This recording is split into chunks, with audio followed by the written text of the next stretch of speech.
What's going on, people of the digital world? My name is Chris Kazama, Fight Club Pro Wrestling, Washington, D.C. Best city on earth, best wrestling city on earth. And right now, you're laying down on the mat looking up at the lights, listening to the 3 Count Podcast. That's right. Don't kick out. Stay tuned.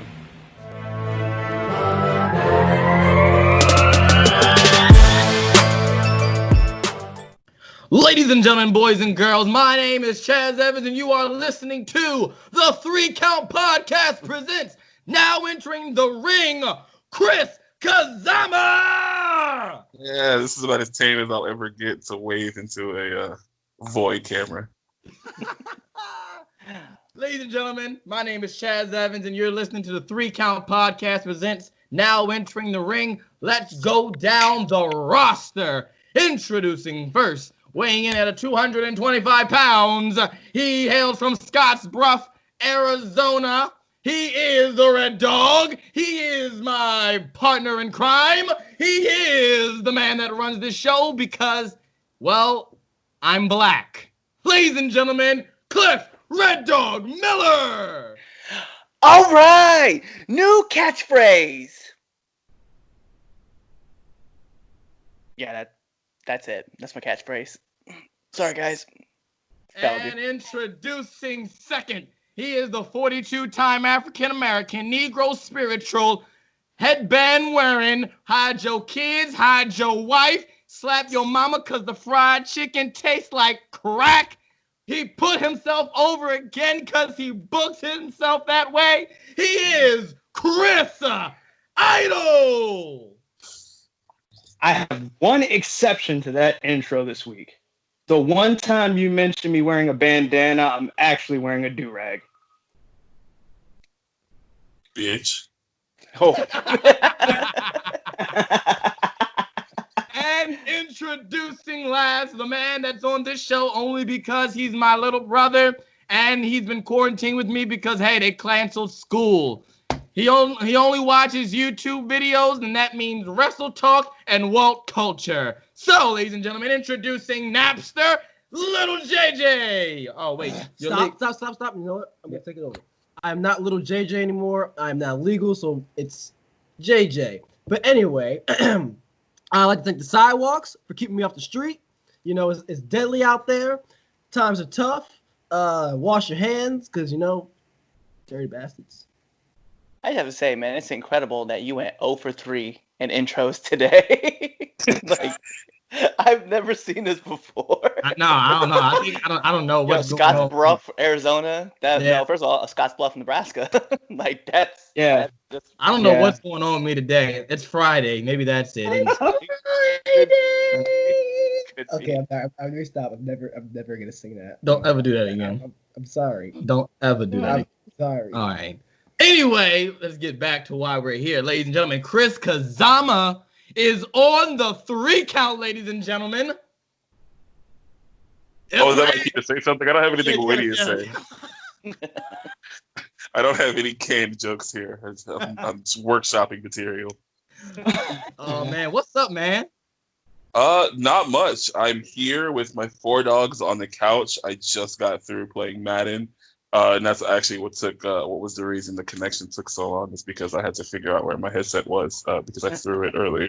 So I just had to find that, but I'm happy to be here, glad to be here on the podcast conglomerate known as the 3 Count. Oh, thank you. We're glad to have you. We're going to get right down to business. Let's get in the mind of Chris Kazama. First question. How did you get into wrestling? Like, everyone has a story. What's your story? So my story is a little bit weirder. So my joke is that I was born into wrestling. My mom was a huge wrestling fan. Her favorite wrestler was Kerry Von Erich. I was born in Oklahoma, so we've got strong like Oklahoma wrestling, like Texas wrestling vibes. So I was born in St. Anthony's Hospital, Oklahoma, which is the same hospital that like Charlie Haas was born in. So like when she was delivering, Vader versus Shawn Michaels was on the TV screen. And so like I guess at that moment I was hooked, but then like my reintroduction to wrestling, my dad was a tape trader, so like my first actual real wrestling was like 1990s, like All Japan. So I would watch that, and I would watch a lot of All Japan. I would watch a lot of like wrestling and romance, and then like when I turned 12, I got introduced to the WWF, and it kind of just spiraled downhill from there. See, that's what I say. Yeah, once I got into wrestling, it just spiraled down. I usually say that when I met Chris Idol, that's when my wrestling fandom, it just started spiraling down, and I haven't gotten out of the rabbit hole since. So, we know Chris Kazama, the wrestler, but for those that don't know, you are a promoter. And, I am. You're actually my favorite promoter. Oh. So. And I'm not just saying that because you're on the show. You are my favorite promoter.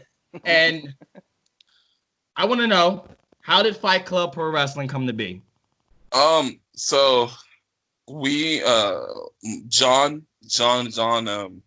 Martin, Trey Bravo Delta, Johnny Cross had this idea to create a championship to give, what's the word I'm looking for? I'm so lost on words today. Representation.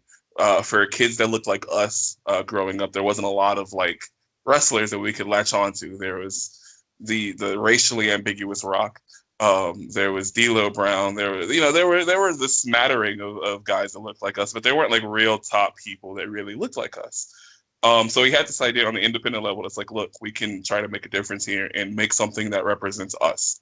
And I was actually brought into the project very late, but it was right before we ran our first joint show, August 25th, 2019. We ran a show with another DC company called C3W, where we started our tournament, and we had people vote in, and wrestlers sending in their video promos, and fans vote on those wrestlers that they wanted to see in the tournament. And C3W and us had some differences, we'll say. And it was at that point we decided that maybe we would want to try to promote on our own. And basically not knowing, we all have professional backgrounds, but we also have yard backgrounds. So we all just kind of took to the old yard standard of, if we can try it, why not try it? And if it fails, it fails. But if it doesn't, then let's keep going. And so we all kind of, Serafop, Tyreek, Latif, myself, John, very late in the process now, Jamila as well. But we put our heads together, and we just decided that we needed to maybe try to do this on our own. And my last question for me is, did you always wanted to be a promoter? No. I never actually wanted to be a promoter. Promoting kind of fell into my lap because I started doing it in the yard. And we didn't have anything in DC, just like I'm sure there wasn't really anything in Maryland as well. I'm sure Chris can attest to that. There wasn't wrestling really in the DMV. Like, the closest schools were so far away, so you kind of had to make it yourself. I always wanted to be a commentator. That's what I wanted to do 100% of the time. I wanted to call matches. Guys looked up to The Rock and Angle. I looked up to like JR and Heenan and Zabisco. Like, I always wanted to be an announcer. So just kind of lucking up into being a promoter is cool, because now I can make myself an announcer. So, with that being said, like, being a promoter and stuff, like, what's one of the biggest challenges that you've had in running the promotion? Personally, not knowing. Can we curse on this show? Yeah. Oh, yeah, you can say whatever the fuck you want, okay. man. Wow. Okay, that was aggressive. All right.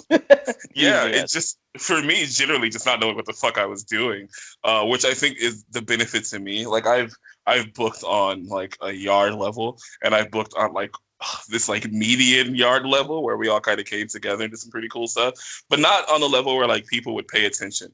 And John and Tyreek and Serafop really told, like, we all sat down and we were like, yeah, we can do this. And so, at least for me, the general like biggest obstacle has just been learning on the job, which is, I guess, been my life story. Just kind of learning what I'm doing as I'm doing it, and if I fail, then I learn from that and kind of keep going forward. But yeah, man, it's just a struggle to sometimes just know what the fuck to do when it comes to things like promoting and booking talent and trans and paying people. And I didn't know how any of that worked. And I've like wrestled on shows, like pro shows, and I don't know how any of that works. So like learning that was like the most difficult thing of like being a promoter, I think. Okay. And then like how have you been able to reach out to so many wrestlers? Like how are you utilizing the connections that you build upon? So the cool thing is that, as I said, we've all kind of come. Myself, Sarah Thought, Tyreek, and John have come from like 4 different backgrounds of wrestling, but we've all kind of now intersected with our own knowledge. So John did professional wrestling like full force. Tyreek has kind of been in the scene as well. Sarah Thought as well, and I've kind of been adjacent because I've worked at like I worked at Ground Zero Wrestling here in Richmond, and I did sales here for like a year, and then I kind of matriculated to another place and I did backstage stuff there. So also just learning people, making friends before we got here. A lot of people come from backyard wrestling. A lot of wrestlers, that really good wrestlers, come from backyard wrestling. So just maintaining friendships and just making sure that you're like a decent person, I think. And as long as you're not a douche, you can reach out to people and say, hey, man, I remember Fred Yehai, for example, will be the perfect example. I've never met Fred Yehai a day in my life.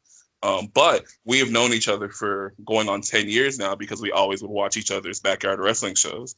So when it came time to book our first main event, I threw out the suggestion that like, hey, maybe I can get Yehai. And it was like a 2-minute conversation. I asked him if he had the date open and he said, yeah, we've always had a mutual respect for each other. So just always kind of maintaining a level of professionalism on the way up and just keeping that once you're here, I think has been the biggest thing for me anyway. What would you think? What would you say your style of like promoting matches is? Oh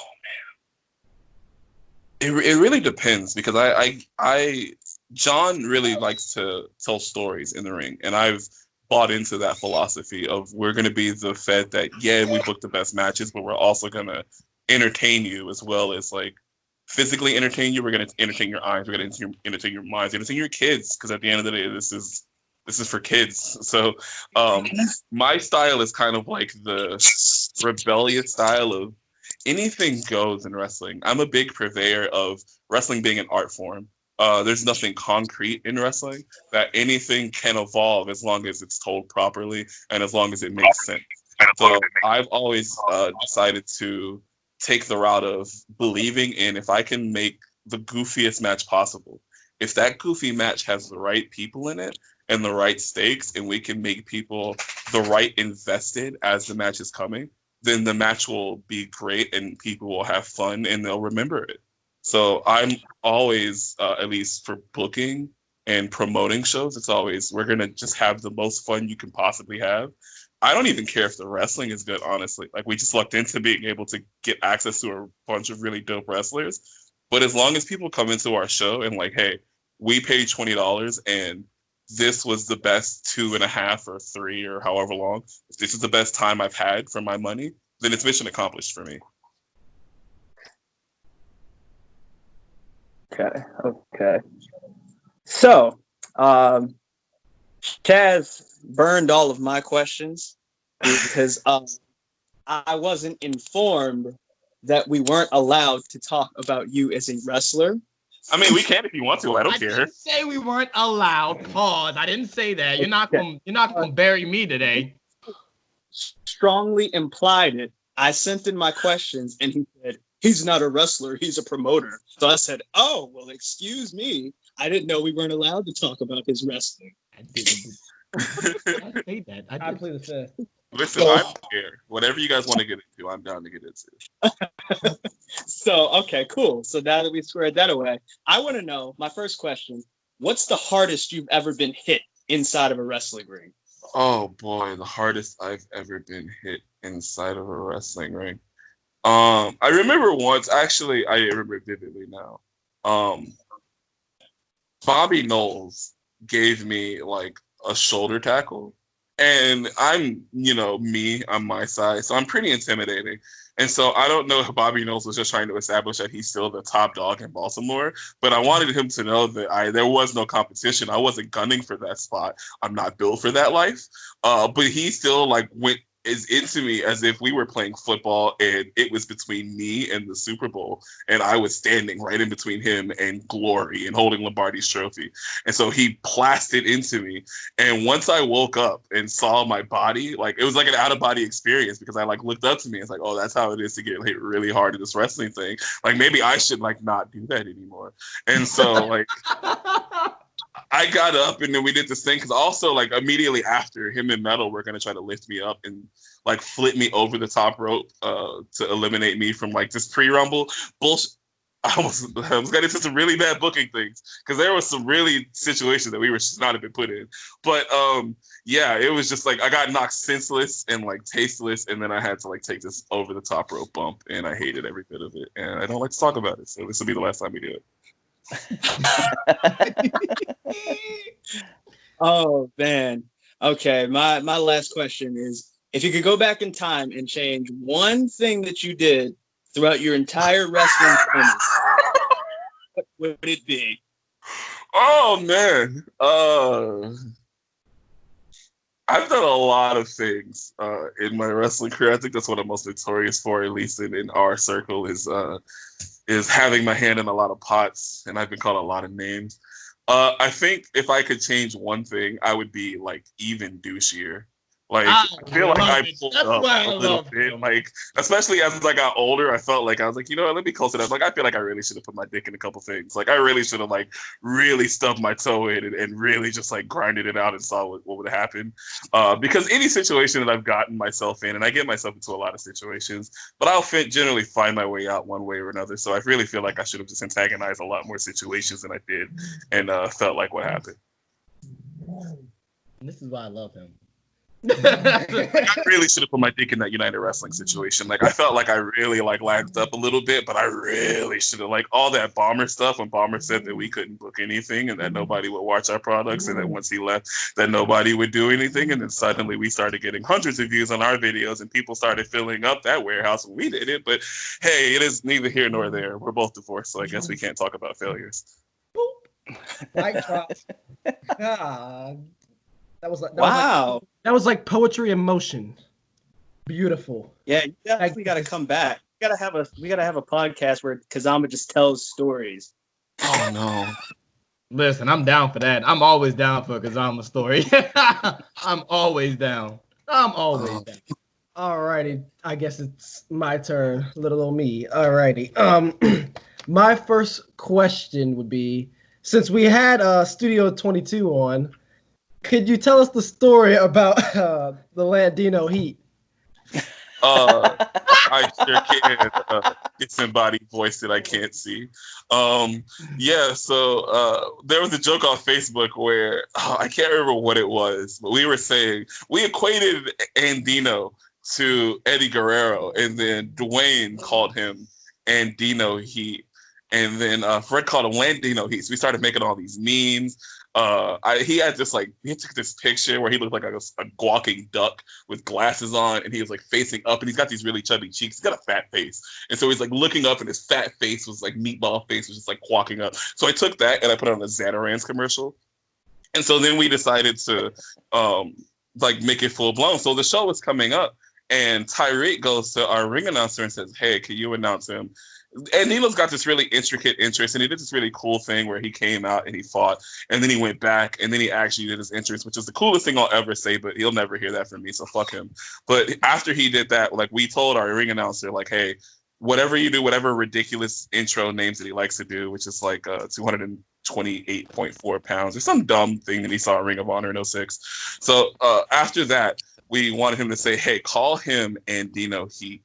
And she did, and he didn't notice it. So we were like, you know what, we're going to go full-fledged into it. So me and Tyreek started an Andino Heat chant, and the whole Fight Club arena started an Andino Heat chant, and then my dick got hard because I accomplished something with my friends to call another friend a dead Latino and wrestler because he's an alive Latino wrestler who I wish was dead. That's amazing. I was a part of that Andino Heat chant. Also, how does it feel to know that you were like 1/100th responsible for an erection? Wow. Ponder that. Just think about it. Let that marinate in there. I Wow. promise you that's not the first time it's happened. It won't be the last either. Oh God. I'm actually joking. Oh man, you good? Okay. All right. So, okay. Since you are a promoter and you've Yes. booked probably hundreds of matches, what was probably the worst match that you've ever booked? Okay, so I know this immediately. Or do I? There's a bunch of I've booked some stinkers, man. I mean, like Like absolutely what the fuck, like shitty. like early DCW days when we were wrestling at the park, I feel like every match I booked was awful. Like looking back on it in retrospect, back then we thought we were fucking killing it. Like you couldn't tell us we weren't Bryan Danielson. But like now looking back at it, like it was like we couldn't lock up correctly. Like we were like shoving people. It was just the worst. But there was this guy named his name was Greg, and he went through like 7 like characters. Like he was like Greg Glover, and then he was a soccer goalie, and his name was Greg the Goalkeeper because he was a goalkeeper, but his last name was Keeper, so he was Greg Keeper, and his nickname was the Goal. But remember, he's a goalie, so he's a goalkeeper, right? Layers, right? This guy sat up for hours thinking about that. But he was just an awful, awful wrestler. Like he was just the worst human being alive. And so he had this match with the guy named Matt Canyon, who I still to this day think is like one of the best wrestlers I've ever seen in my life. So if he was gonna have a stinker with him, like there was no future for him, like not just in wrestling, but like in life, because you can't.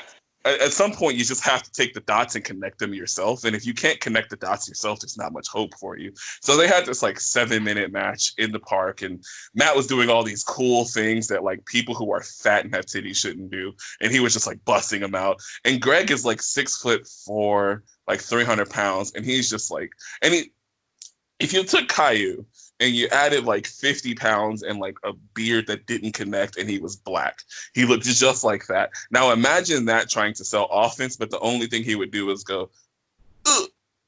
So every time that Matt Canyon would do a move, Greg Goalkeeper, who mind you was a goalie, would go, ugh. And so it was just 7 minutes of Greg going, ugh, ugh, ugh, ugh. Right? It was like a tennis match, just the worst tennis match you've ever heard in your life if you were blind. So finally, Greg goes for this, like, and mind you, again, he's like 6'4", like 300 pounds, and he goes for this sunset flip. And Matt Canyon is the smallest human being possible, but like pudgy. He's like literally Taz. He's literally Taz, but like 19 shades darker. And Taz is like light skinned as it is, so you can imagine that. So he goes for this sunset flip, and he hits his head. And he like busts his head wide open and he's bleeding. And then Matt rolls through and he gets him with like his finish. And then like Greg just lays there and he's like, yeah, I killed it. And he was never invited back to DCW ever again because he did not kill it. Whatever the opposite of killed it is, it was very alive. It was extremely alive. Yeah, it was awful. All right, I have one final question for you. Any talent you'd be interested in, booking for a Fight Club? Still Life, I think, is someone with apricots and pears is someone who I would love to see in Fight Club. Jazz is someone who we have worked, we've put in some work to try to get into Fight Club. Basically, if you were cool, we want you in Fight Club. Like if you're dope and more importantly, if you're a good human being, we want you in Fight Club. That's one of my dogs. Yeah, if you're just a good human being and you're cool and you're just if you're just a good person, that's all we want. We want good people. If you're a great wrestler or not, we want good people, we want good stories, and we want good vibes. That's the only thing that we really care about at Fight Club is good vibes and making sure that people have as much fun as they possibly can while we give the representation that we deserve or that we feel that people of color and the LGBTQ community deserves. All right, now it's time for the rapid fire questions. All right. Go. So here we go. The imaginary timer is on. Ding. And here we go. Okay. Best match you've ever seen. Kaiba Ino versus Matt Canyon. Favorite movie. Get Him to the Greek. Batman or Superman? Batman, if he doesn't get audited. Favorite color? F6, which I think is black. Favorite food? Edible. SmackDown Raw. I'm black, so SmackDown. Hey, favorite curse word? All of them. Fuck, particularly. Yes. Nike or Adidas? I was poor, so neither. Chris Andino or Goldberg?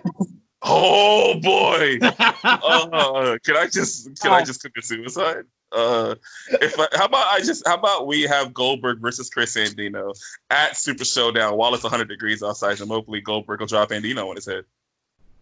I'll take that answer. And last but not least, AEW or NXT?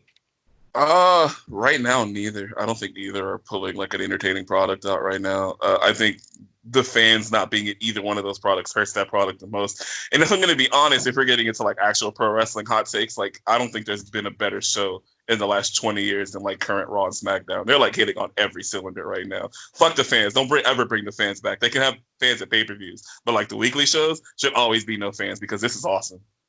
See, Chris said that the other day, and I was like, it doesn't sound like a bad idea. He said that same exact thing. Imagine Edge trying to cut that True Grit promo where he's like got Edge face and Edge eyes, and he's got very distinct Edge eyes, and he's cutting that promo, and then some assholes in Milwaukee every time he shuts his mouth goes, "What?" Yeah, imagine that. Imagine how fucking dumb that promo would have been, and they had to send Randy Orton back there because the assholes in Milwaukee, Wisconsin just wants to go, "What?" While Edge is giving this super passionate promo about True Grit and making WrestleMania, and there's these fucking jerk-offs in Milwaukee who want to get themselves over. Fuck the fans. You can have takeovers and pay-per-views, but like Raw and SmackDown should always be no fans. You've lost your privileges. And that is the word spoken true by Chris Kazama. That's me. Oh man, Kazama, I want to say just thank you for being on, man. Like, yeah, this was awesome. A lot. Like, yeah, I'm super happy to have been here. I had a ton of fun. Oh man, glad. Ladies and gentlemen, you can catch Fight Club Pro Wrestling on IWTV.